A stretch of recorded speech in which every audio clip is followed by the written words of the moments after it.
نحمده ونصلي على رسوله الكريم اما بعد فاعوذ بالله من الشيطان الرجيم بسم الله الرحمن الرحيم رب اشرح لي صدري ويسر لي امري واحلل عقدة من لساني يفقهوا قولي۔ اللہ تعالیٰ فرماتے ہیں ان المنافقین یخادعون اللہ وهو خادعهم واذا قاموا الى الصلاة قاموا کسالى یراؤون الناس ولا یذکرون اللہ الا قلیلا۔ بے شک منافق لوگ اللہ سے دھوکہ بازی کر رہے ہیں حالانکہ وہ انہیں دھوکہ دینے والا ہے، اور جب وہ نماز کے لیے کھڑے ہوتے ہیں تو سست ہو کر کھڑے ہوتے ہیں، یعنی شوق سے نہیں جاتے نماز کی طرف، خوشی سے نہیں جاتے، لوگوں کو دکھاوا کرتے ہیں اور اللہ کو بہت کم یاد کرتے ہیں۔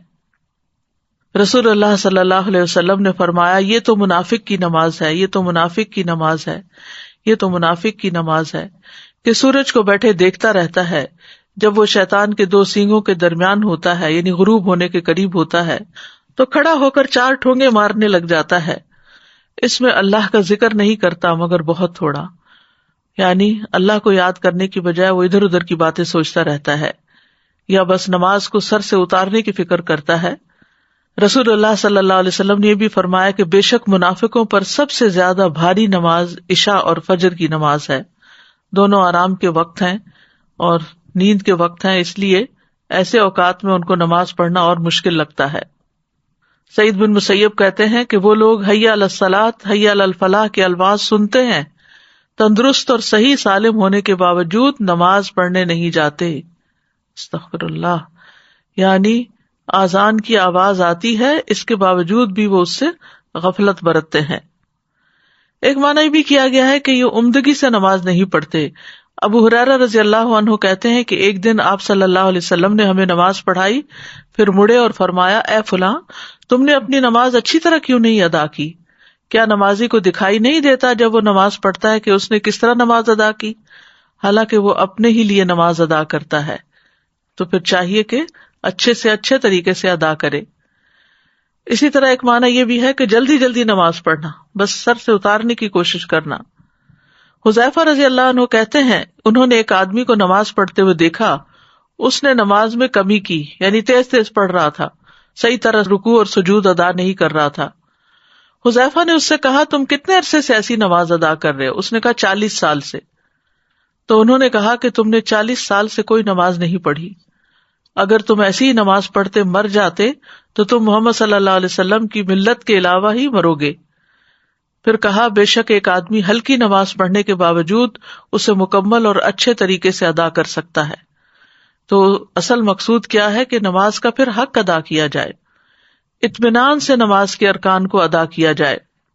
ابو ہریرہ کہتے ہیں کہ رسول اللہ صلی اللہ علیہ وسلم ایک مرتبہ مسجد تشریف لے گئے، اسی وقت ایک شخص آیا اور اس نے نماز پڑھی، اس کے بعد نبی صلی اللہ علیہ وسلم کو سلام کیا، آپ نے سلام کا جواب دیا اور فرمایا کہ واپس جاؤ نماز پڑھو کیونکہ تم نے نماز نہیں پڑھی۔ وہ لوٹ گیا، اس نے ویسے ہی نماز دوبارہ پڑھ دی جیسے پہلے پڑھی تھی، پھر آیا اور نبی صلی اللہ علیہ وسلم کو سلام کیا، آپ نے فرمایا واپس جاؤ نماز پڑھو کیونکہ تم نے نماز نہیں پڑھی۔ اس طرح 3 مرتبہ ہوا۔ پھر اس نے کہا اس ذات کی قسم جس نے آپ کو حق کے ساتھ بھیجا ہے، میں اس سے بہتر نماز ادا نہیں کر سکتا، لہٰذا آپ مجھے سکھا دیجیے۔ آپ نے فرمایا جب تم نماز کے لیے کھڑے ہو تو تکبیر کہو، اس کے بعد جتنا قرآن تمہیں یاد ہو اس کو پڑھو، یعنی سورۃ فاتحہ کے بعد، پھر رکوع کرو یہاں تک کہ اطمینان سے رکوع کرو، پھر سر اٹھاؤ یہاں تک کہ سیدھے کھڑے ہو جاؤ، پھر سجدہ کرو یہاں تک کہ اطمینان سے سجدہ کرو، پھر سر اٹھاؤ یہاں تک کہ اطمینان سے بیٹھ جاؤ، اور اپنی پوری نماز میں اسی طرح کرو، یعنی ہر رکن اس طرح ادا کرنا چاہیے کہ اس کے بعد انسان اپنی جگہ پر ٹھہر جائے سکون سے اور پھر دوبارہ اگلا رکن ادا کرے۔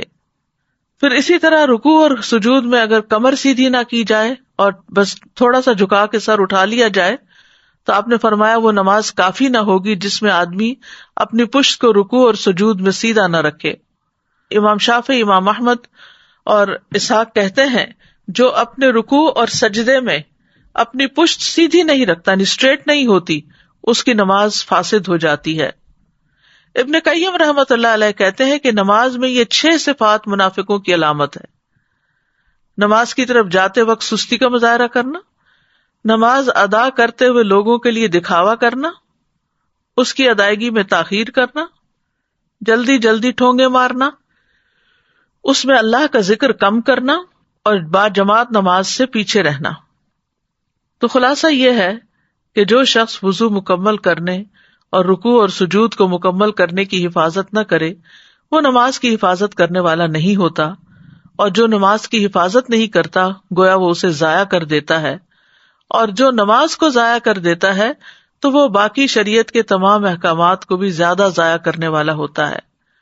اور جو شخص نماز کی حفاظت کرتا ہے اللہ اس کے دین کی حفاظت کرتا ہے، اور جو نماز نہیں پڑھتا اس کا تو کوئی دین ہی نہیں ہوتا۔ ایسے لوگوں کی دوسری صفت کیا بتائی گئی؟ واتبعوا الشہوات، کہ وہ خواہشات کے پیچھے لگ گئے، یعنی گناہوں میں پڑ گئے، شراب نوشی میں پڑ گئے، اپنے نفسوں پر شہوت کو ترجیح دی اللہ کی اطاعت کے مقابلے میں، منکرات میں آگے بڑھ گئے۔ نماز کو ضائع کرنے کا بھی سب سے اہم سبب یہی ہے کہ انسان اپنی خواہشات کی تکمیل میں اپنا وقت استعمال کر دیتا ہے، اور جب نماز کا وقت آتا ہے تو یا وہ تھک چکا ہوتا ہے یا پھر اس کا دل بدل چکا ہوتا ہے اور نماز پڑھنے میں اس کا دل ہی نہیں لگتا۔ حضرت علی رضی اللہ عنہ سے اللہ تعالیٰ کے اس قول کے بارے میں مروی ہے کہ خواہشات کی پیروی کرنے والوں سے وہ لوگ مراد ہیں جو مضبوط محل بناتے ہیں، قابل توجہ سواریوں پر سوار ہوتے ہیں اور مشہور لباس پہنتے ہیں۔ یعنی یہ بیماریاں جو آج ہیں یہ آج کی نہیں ہیں، یہ حضرت علی رضی اللہ عنہ کے دور کی ہیں کہ انہوں نے کیا زبردست طریقے سے تشخیص کی کہ خواہشات کی پیروی کا مطلب کیا ہے، کہ بڑے بڑے گھر بنائے جائیں اور اپنی ساری صلاحیتیں انہی میں لگا دی جائیں، ایسی گاڑیوں پر بیٹھا جائے جو نوٹسیبل ہوں، ایسی سواریوں پہ بیٹھا جائے جو لوگوں کی نگاہ میں ہوں، لوگ اس پہ رشک کرتے ہوں، اور برانڈڈ لباس پہنے جائیں، یعنی ان کا پورا لائف سٹائل ہی دنیا کے پیچھے بھاگنے کا ہو جاتا ہے، اور عبادت کی طرف ان کی توجہ نہیں ہوتی، ان کا دل نہیں لگتا۔ تو خواہشات ان چیزوں کے متعلق ہوتی ہیں جو انسان کو پسند آتے ہیں کام، یا انسان جن کو کرنا چاہتا ہے، جن کے ساتھ وہ موافقت رکھتا ہے اور جن سے وہ بچتا نہیں ہے۔ صحیح حدیث میں ہے کہ جنت ناپسندیدہ چیزوں کے ساتھ گھری ہوئی ہے اور جہنم خواہشات کے ساتھ گھری ہوئی ہے۔ اس بارے میں ابو ہریرہ کہتے ہیں کہ رسول اللہ صلی اللہ علیہ وسلم نے فرمایا، جب اللہ عز و جل نے جنت کو پیدا کیا تو جبریل علیہ السلام سے کہا جا کر اسے دیکھ آؤ۔ چنانچہ جبریل علیہ السلام گئے اور دیکھا، واپس آ کر عرض کیا، یا رب و عزتک، اے میرے رب آپ کی عزت کی قسم، اس کے متعلق جو بھی سنے گا وہ اس میں داخل ہونا چاہے گا۔ پھر جنت کو ناپسندیدہ چیزوں سے ڈھانپ دیا گیا۔ پھر اللہ تعالیٰ نے فرمایا اسے دیکھ کر آؤ۔ چنانچہ وہ دوبارہ گئے اور اسے دیکھا، کہا یا رب و عزتک، اے میرے رب آپ کی عزت کی قسم، مجھے اندیشہ ہے کہ اب اس میں کوئی داخل ہی نہیں ہو سکے گا۔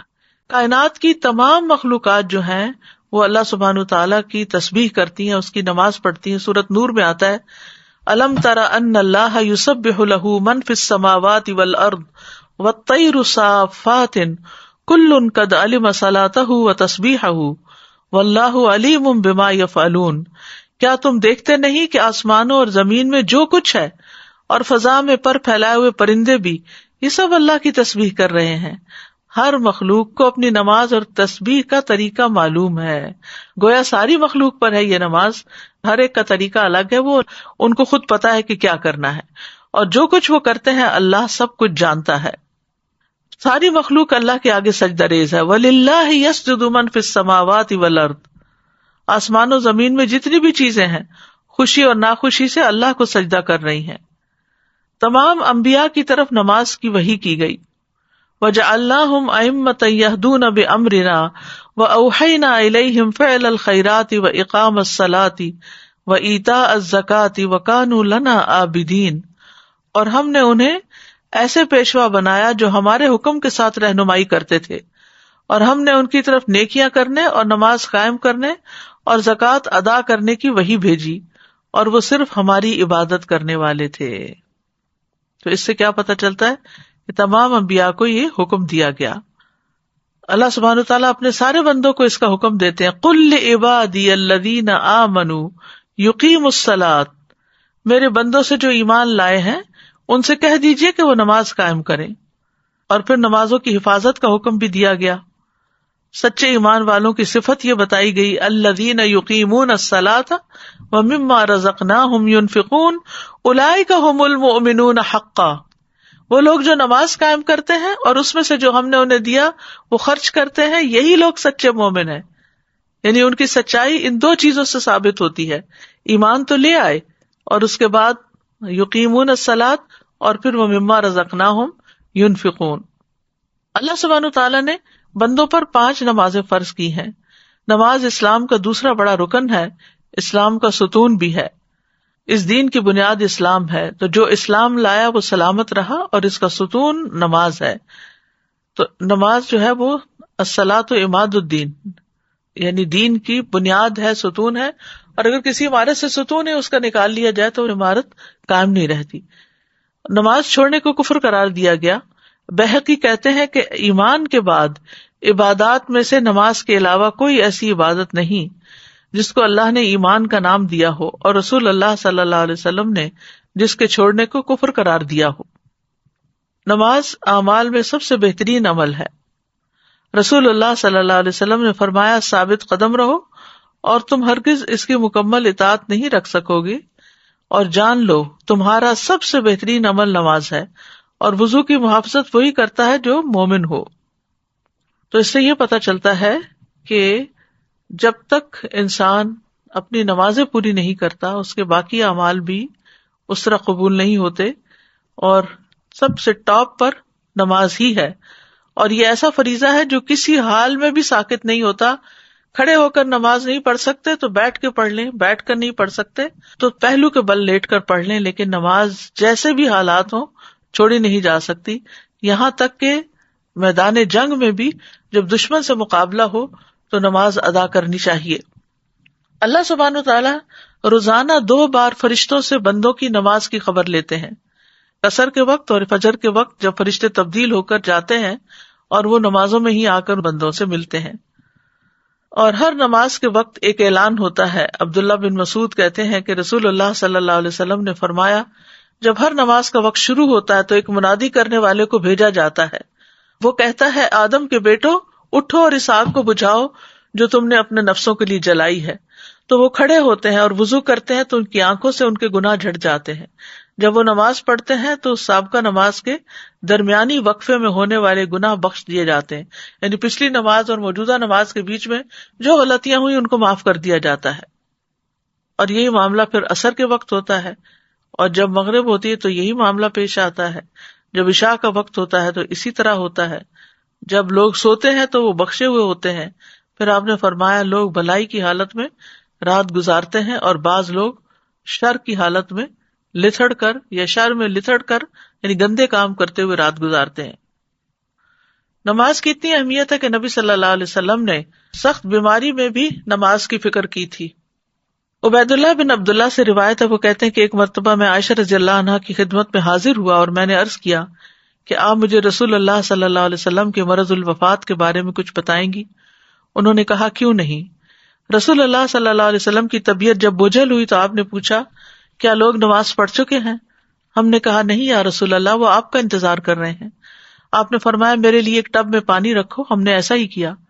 آپ نے غسل کیا اور جانے کے لیے کھڑے ہونے ہی لگے تھے کہ آپ پہ بے ہوشی طاری ہو گئی. جب افاقہ ہوا پھر یہی سوال پوچھا، کیا لوگ نماز پڑھ چکے ہیں؟ ہم نے کہا، نہیں یا رسول اللہ، وہ آپ کا انتظار کر رہے ہیں. آپ نے فرمایا، میرے لیے ٹب میں پانی رکھو.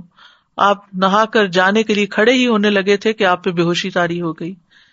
حضرت عائشہ کہتی ہیں کہ لوگ نماز عشاء کے لیے مسجد میں بیٹھے آپ کا انتظار کر رہے تھے تو آپ نے ابو بکر کے پاس یہ پیغام بھیجا کہ آپ لوگوں کو نماز پڑھا دیں. چنانچہ ان دنوں میں ابو بکر لوگوں کو نماز پڑھاتے رہے. ایک دن حضور صلی اللہ علیہ وسلم کو اپنے مرض میں کچھ تخفیف محسوس ہوئی تو آپ ظہر کی نماز کے وقت 2 آدمیوں کے درمیان نکلے جن میں سے ایک عباس تھے. ابو بکر نے جب آپ کو دیکھا تو پیچھے ہٹنے لگے. آپ نے انہیں اشارہ کیا کہ پیچھے نہ ہٹیں اور اپنے ساتھ آنے والے ساتھیوں کو حکم دیا تو انہوں نے آپ صلی اللہ علیہ وسلم کو ابو بکر کے پہلو میں بٹھا دیا. ابو بکر کھڑے ہو کر نماز پڑھتے رہے اور رسول اللہ صلی اللہ علیہ وسلم بیٹھ کر نماز پڑھنے لگے. تو اس سے آپ اندازہ لگائیں کہ نبی صلی اللہ علیہ وسلم پر کتنی تکلیف تھی، کیسی شدت تھی، لیکن پھر بھی آپ اپنے اس فریضے کو نہیں بھولے، حالانکہ بیمار کے لیے تو بہت سی رخصتیں ہیں۔ حضرت علی کہتے ہیں کہ رسول اللہ صلی اللہ علیہ وسلم کا آخری کلام تھا الصلاۃ الصلاۃ اتقوا اللہ فیما ملکت ایمانکم، نماز کی حفاظت کرو، نماز کی حفاظت کرو، اور اپنے غلاموں کے بارے میں اللہ سے ڈرو۔ نبی صلی اللہ علیہ وسلم کی آخری وصیت بھی تھی۔ نبی صلی اللہ علیہ وسلم نے یہ بھی بتایا تھا کہ ایک وقت آئے گا کہ نماز کا نام و نشان بھی مٹ جائے گا۔ آپ نے فرمایا کپڑے کے بیل بوٹوں کی طرح اسلام مٹتا جائے گا، حتیٰ کہ انہیں یہ بھی معلوم نہ ہوگا کہ نماز، روزہ، قربانی اور صدقہ کیا ہوتے ہیں۔ ایک رات میں اللہ عز و جل کی کتاب کو مٹا دیا جائے گا اور زمین میں ایک آیت بھی باقی نہ رہے گی۔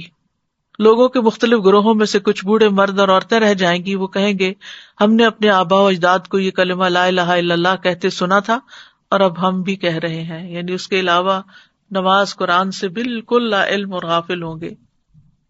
قبر میں جا کر ہوئی بندے کی حسرت کیا ہوگی۔ نبی صلی اللہ علیہ وسلم ایک قبر کے پاس سے گزرے، حال ہی میں اس میت کو دفن کیا گیا تھا، تو آپ نے فرمایا 2 رکعتیں ہلکی سی ہوتی ہیں اور تم لوگ انہیں حقیر اور زائد سمجھتے ہو، لیکن وہ 2 رکعتیں اگر یہ صاحب قبر اپنے عمل میں زیادہ کر لیتا تو اس کی نظر میں تمہاری تمام باقی دنیا سے بھی اسے زیادہ محبوب ہوتی۔ لیکن ہم کتنے آرام سے نفل چھوڑ دیتے ہیں، نفل کیا سنت چھوڑ دیتے ہیں، ہمارے بندے بس فرض پڑھ کے کھڑے ہو جاتے ہیں۔ تو ہمیں اپنی نمازوں کا حساب لینا چاہیے، خود اپنا تجزیہ کرنا چاہیے کہ ہم کیا نماز کو ادا کرنے والے ہیں یا نماز کو ضائع کرنے والے ہیں۔ اور ضائع کرنے میں تاخیر سے پڑھنا بھی مراد ہے، تو وقت پر نماز پڑھنی چاہیے، کیونکہ قرآن مجید میں آتا ہے ان الصلاۃ کانت علی المؤمنین کتابا موقوتا، بے شک نماز ایمان والوں پر ہمیشہ سے ایسا فریضہ ہے جس کا وقت مقرر کیا ہوا ہے۔ عبداللہ بن مسعود کہتے ہیں میں نے نبی صلی اللہ علیہ وسلم سے عرض کیا اللہ کو کون سا عمل زیادہ پسند ہے؟ آپ نے فرمایا نماز کو اس کے وقت پر ادا کرنا، یعنی جب ٹائم داخل ہو جائے تو پھر نماز کی طرف دوڑیں، اور جو نماز کو وقت پر ادا کرے گا، پابندی سے ادا کرے گا، اللہ تعالیٰ کا اس سے کیا وعدہ ہے، اللہ تعالیٰ اس کو جنت میں داخل کرے گا۔ نبی صلی اللہ علیہ وسلم کو فرماتے ہوئے سنا کتنے ہی لوگ ایسے ہیں جو اپنی خواہش نفس کو پورا کرنے میں لگ جاتے ہیں، یعنی پھر مراد یہ ہے کہ اپنے فرائض کو بھول جاتے ہیں، اپنی ذمہ داریاں بھول جاتے ہیں، ان کے لیے قیامت کے دن جہنم کے سوا کچھ نہ ہوگا۔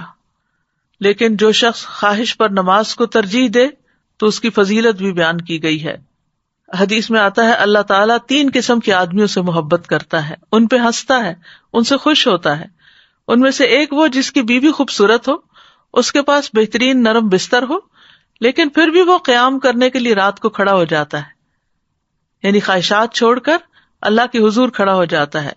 اللہ تعالیٰ کہتے ہیں میرے بندے نے اپنی شہوت کو ترک کر دیا اور میرا ذکر کر رہا ہے، مجھ سے سرگوشی کر رہا ہے، اگر یہ چاہتا تو سو بھی سکتا تھا۔ تو ان کا انجام کیا بتایا گیا؟ فسوف یلقون غیا، تو عنقریب یہ بھٹک جائیں گے، یعنی نمازوں کو ضائع کرنے والے، خواہشات کی پیروی کرنے والے آخرت میں خسارے اور شر کا سامنا کریں گے، کیونکہ دنیا میں یہ گمراہ ہو گئے اور صراط مستقیم سے بھٹک گئے۔ غیہ کی تفسیر کرتے ہوئے بعض اہل علم کہتے ہیں کہ یہ جہنم کی وادی ہے، اور اس بارے میں جو آثار ہیں وہ یہ ابن جریر نے یہی موقف اختیار کیا کہ غی جہنم کی ایک وادی ہے۔ عربی زبان میں غی کا لفظ جو ہے رشد کے مقابلے میں آتا ہے، بھلائی کے مقابلے میں۔ لا اکراہ فی الدین قد تبین الرشد من الغی، دین میں کوئی زبردستی نہیں، بلا شبہ ہدایت گمراہی سے صاف واضح ہو چکی ہے۔ شر اور گمراہی کو بھی غی کہا جاتا ہے، شر اور گمراہی کے لیے بھی لفظ غی استعمال ہوتا ہے۔ تو جو شخص گمراہ ہوتا ہے وہ بھلائی پر نہیں ہوتا، اور جو بھلائی کا راستہ چھوڑ دیتا ہے تو پھر یہ چیز اس کو عذاب تک پہنچا دیتی ہے۔ اسی لیے بعض اہل علم نے غی سے مراد صرف بھٹکنا نہیں لیا، بلکہ بھٹکنے کا جو انجام ہے جہنم کی صورت میں وہ بھی مراد لیا ہے۔ وہب کہتے ہیں کہ نہر فی جہنم بعید قعرہ خبیث طعمہ، کہ یہ جہنم میں ایک نہر ہے کہ جو بہت ہی گہرائی والی ہے اور اس کا کھانا انتہائی خبیث ہے۔ ابن عباس کہتے ہیں الغی واد فی جہنم، کہ غی جہنم کی وادیاں۔ ابن عباس کا قول ہے یہ کہ ان کی گرمی سے پناہ مانگنی چاہیے، جو کہ زنا پہ اصرار کرنے والے، عادی شراب پینے والے، سود کھانے والے اور اس سے باز نہ آنے والے، اور والدین کی نافرمانی کرنے والے اور جھوٹی گواہی دینے والوں کے لیے ہیں۔ عطا کہتے ہیں الغی سے مراد وادن فی جہنم یسیل قیحا و دمن، یہ جہنم کی ایسی وادی ہے کہ جس میں پیپ اور خون بہتا ہے۔ کعب کہتے ہیں ہوا وادن فی جہنم ابعدھا قعرا وشد حرا، کہ یہ جہنم میں ایسی وادی ہے کہ جو بہت دور گہری ہے اور بہت سخت گرم ہے۔ ابن مسعود کہتے ہیں کہ جہنم کی ایک وادی ہے جس کی گہرائی بہت لمبی ہے اور اس کی خوراک بہت بری ہے۔ تو اس آیت سے ہمیں خاص طور پر نماز کی اہمیت کا پتہ چلتا ہے، کیونکہ انسان اللہ کی عبادت کے لیے پیدا کیا گیا، اس مقصد کے لیے پیدا کیا گیا، لہٰذا جب تک یہ مقصد پورا نہیں کرتا اس کا چھٹکارا نہیں ہو سکتا۔ پھر ان کے بعد ایسے نالائق جانشین ان کی جگہ آئے جنہوں نے نماز کو ضائع کر دیا اور خواہشات کے پیچھے لگ گئے، تو وہ عنقریب گمراہی کو ملیں گے۔ اللہ سبحانہ تعالیٰ نے ہمیں اپنی عبادت کے لیے پیدا کیا ہے۔ سورۃ الذاریات میں آتا ہے وَمَا خَلَقْتُ الْجِنَّ وَالْإِنسَ إِلَّا لِيَعْبُدُونَ، میں نے جن و انس کو محض اس لیے پیدا کیا کہ وہ میری عبادت کریں۔ سورۃ البقرہ میں تمام انسانیت کو مخاطب کرتے ہوئے اللہ سبحانہ تعالیٰ فرماتے ہیں یا ایھا الناس اعبدوا ربکم الذی خلقکم والذین من قبلکم لعلکم تتقون، اے لوگو اپنے رب کی عبادت کرو جس نے تمہیں پیدا کیا اور ان کو بھی جو تم سے پہلے تھے، تاکہ تم بچ جاؤ۔ عبادت کا معنی ہوتا ہے انتہائی خضوع اور عاجزی اختیار کرنا۔ اس عاجزی کی بہترین مثال اور بہترین عبادت نماز ہے۔ نماز عبادت کی اعلیٰ ترین شکل ہے، یہ ایک فرض عبادت ہے۔ نماز ہمیں دنیا میں برائیوں سے بچاتی ہے اور آخرت میں جہنم کی آگ سے۔ نماز ہماری غلطیوں اور کوتاہیوں کا کفارہ بھی کرتی ہے، اسی لیے قرآن مجید میں اور سنت رسول صلی اللہ علیہ وسلم میں اس کی بہت تاکید آئی ہے۔ اس کو ادا کرنے والے کامیاب اور اس سے گریز کرنے والوں کا برا انجام اس آیت میں بتایا گیا ہے، جس کا آج ہم مطالعہ کریں گے۔ فَخَلَفَ مِن بَعْدِهِمْ خَلْفٌ أَضَاعُوا الصَّلَاةَ وَاتَّبَعُوا الشَّهَوَاتِ فَسَوْفَ يَلْقَوْنَ غَيًّا۔ سورۃ مریم کی آیت نمبر 59 میں اللہ سبحانہ تعالیٰ فرماتے ہیں فَخَلَفَ مِن بَعْدِهِمْ خَلْفٌ، تو ان کے بعد ایسے لوگ جانشین ہوئے۔ عربی میں ایک خلف ہوتا ہے، ایک خلف ہوتا ہے۔ خلف کہتے ہیں برے جانشین کو اور خلف کہتے ہیں اچھے جانشین کو۔ یعنی سورۃ مریم میں اللہ سبحانہ تعالیٰ نے جن انبیاء کا ذکر کیا، ابراہیم علیہ السلام، موسیٰ علیہ السلام، اسماعیل علیہ السلام، ادریس علیہ السلام، ان سب کا ذکر کرنے کے بعد، ان کی تعریف کرنے کے بعد اللہ تعالیٰ فرماتے ہیں فَخَلَفَ مِن بَعْدِهِمْ خَلْفٌ، کہ ان قابل تعریف لوگوں کے بعد ایسے برے جانشین آئے کہ جن کی سب سے بڑی برائی کیا تھی، اضاعوا الصلاۃ، انہوں نے نماز ضائع کر دی، واتبعوا الشہوات، اور خواہشات کے پیچھے لگ گئے۔ یعنی ان کے آباء و اجداد نیک تھے لیکن ان کی اولادوں نے نمازیں چھوڑ دی، یا پھر ان نمازوں کے ارکان و واجبات چھوڑ دیے، یا یہ کہ انہیں اپنے وقت سے تاخیر کے ساتھ پڑھا اور ایسے کام کیے کہ جس سے نماز کا پڑھنا اور نہ پڑھنا ایک ہی ہو گیا۔ ناخلف لوگوں کی یہاں صفات بیان کی گئی ہیں، جیسا کہ نبی صلی اللہ علیہ وسلم نے بھی فرمایا کہ ان کے بعد کچھ ایسے لوگ آئیں گے کہ وہ ایسی باتیں کریں گے جن پر وہ عمل نہیں کریں گے، اور وہ ایسے عمل کریں گے جن کا انہیں حکم نہیں دیا جائے گا۔ تو جو اپنے ہاتھ سے جہاد کرے وہ مومن ہے، جو اپنی زبان سے جہاد کرے تو وہ مومن ہے، جو اپنے دل سے جہاد کرے تو وہ مومن ہے، اور اگر یہ بھی نہ ہو تو خشخاش کے دانے برابر بھی ایمان نہیں رہتا۔ یعنی ایسے لوگوں کو سمجھانا چاہیے زبان سے بھی اور ہاتھ سے بھی، یعنی جیسے اپنے بچے ہیں اور وہ چھوٹے ہیں ابھی 10 سال کے بعد بھی اگر نماز نہیں پڑھتے تو جیسے کہ حدیث میں آتا ہے کہ ان کو مار بھی سکتے ہیں، تاکہ وہ اگر پیار محبت سے اور سمجھانے سے، واعظ نصیحت سے نہیں سمجھتے تو سختی سے سمجھے، حتیٰ کہ نماز ان کی عادت ہو جائے اور پھر اس کے بعد زندگی میں وہ اس پر چلتے رہیں۔ تو بات یہ ہو رہی ہے کہ ان چنے ہوئے لوگوں، انعام یافتہ لوگوں کے بعد آنے والے برے اور شریر لوگوں کا فسق و فجور کیا ہے، کیا صفت ہے، کیا دلیل ہے کہ اضاعوا الصلاۃ، انہوں نے نماز کو ضائع کر دیا، نماز کو چھوڑ دیا، یا یہ کہ شریعت کے مطابق اسے ادا نہیں کیا، اس میں سستی دکھائی، اس میں اہمال کیا، یعنی اسے نگلیکٹ کر دیا یا اس سے منع کر دیا، یہ لوگ اللہ سے ڈرنے والے لوگ نہیں تھے۔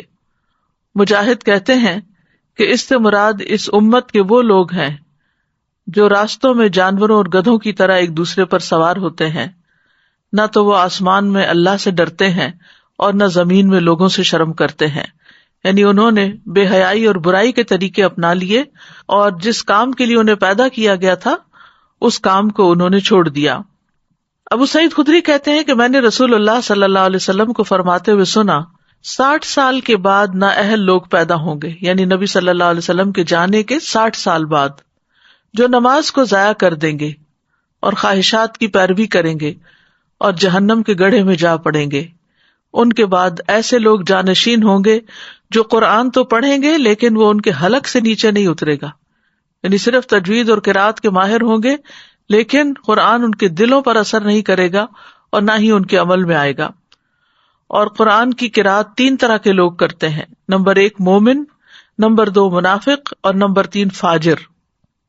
ادا الصلاۃ، انہوں نے نماز کو ضائع کر دیا، یعنی ایک اہم فریضہ جو دین کا ستون ہے، جو ایمان کا معیار اور کسوٹی ہے اور جو رب العالمین سے اخلاص کا ثبوت دینے کا ذریعہ ہے، تو اس میں انہوں نے اپنی نمازیں ضائع کی، یعنی اہم فریضہ کو ادا نہیں کیا۔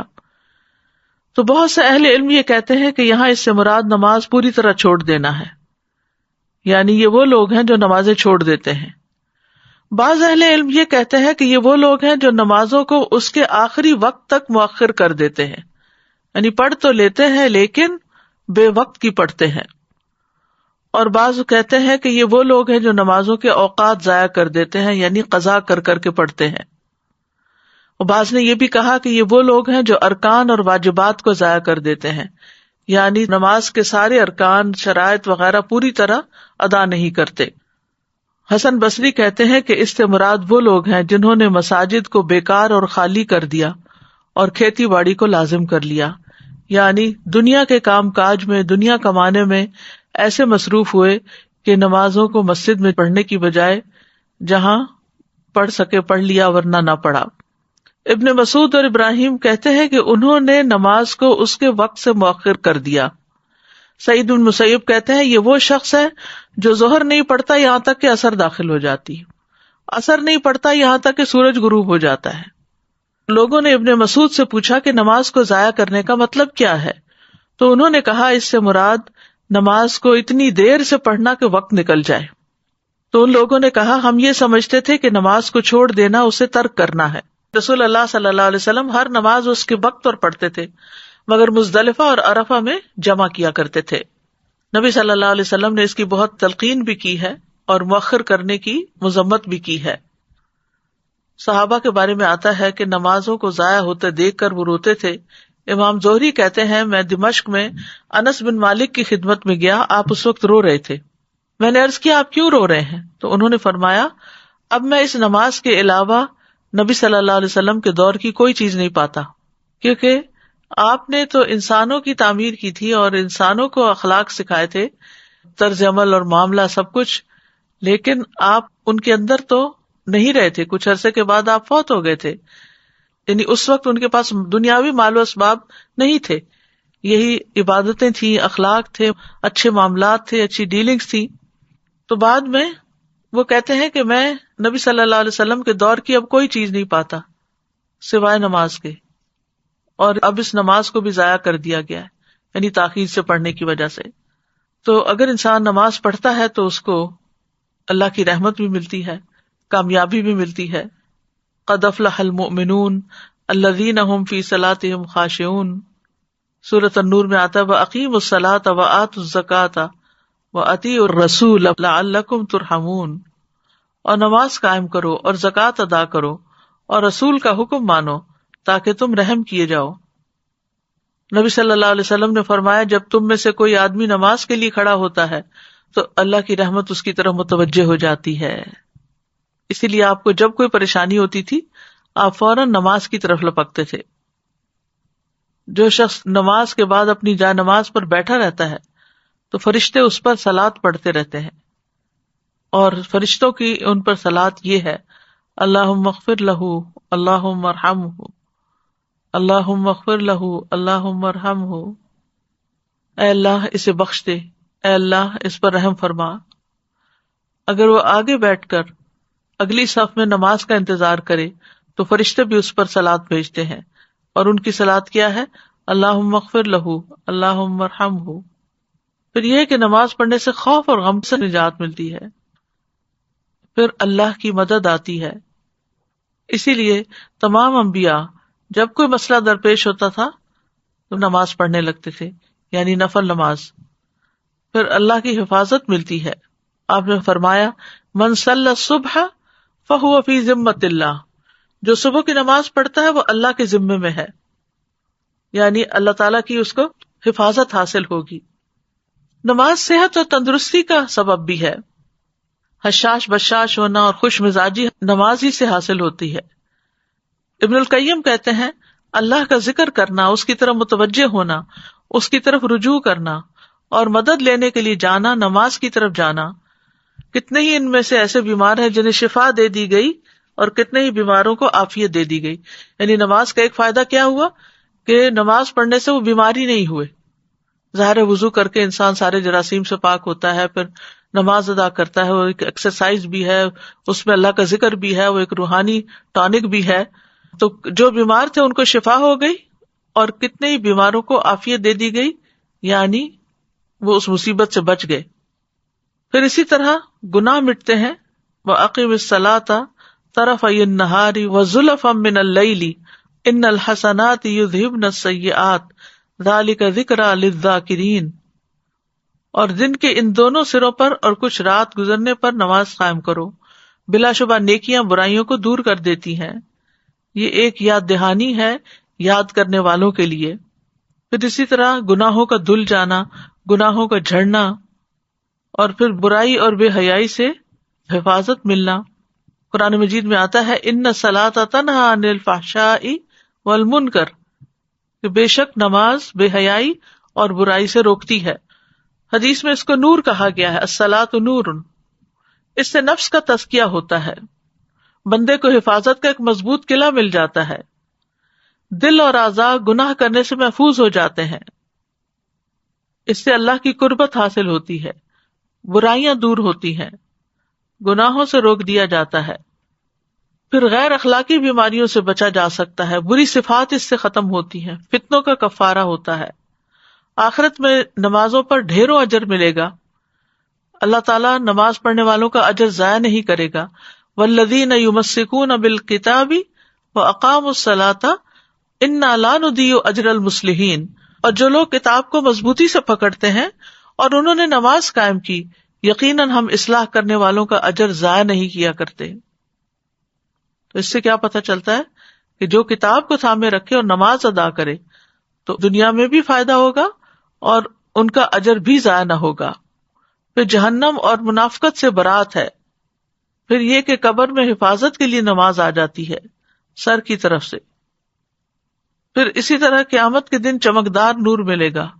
رسول اللہ صلی اللہ علیہ وسلم نے فرمایا جو لوگ اندھیروں میں مسجدوں کی طرف جاتے ہیں اللہ ان کے لیے قیامت کے دن چمکدار نور کے ساتھ روشنی کرے گا۔ پھر فرمایا اندھیرے میں مسجد جانے والوں کو قیامت کے دن مکمل نور کی خوشخبری دے دو۔ یہ قیامت کے دن آنکھیں ٹھنڈی کرنے کا باعث بھی ہوگا۔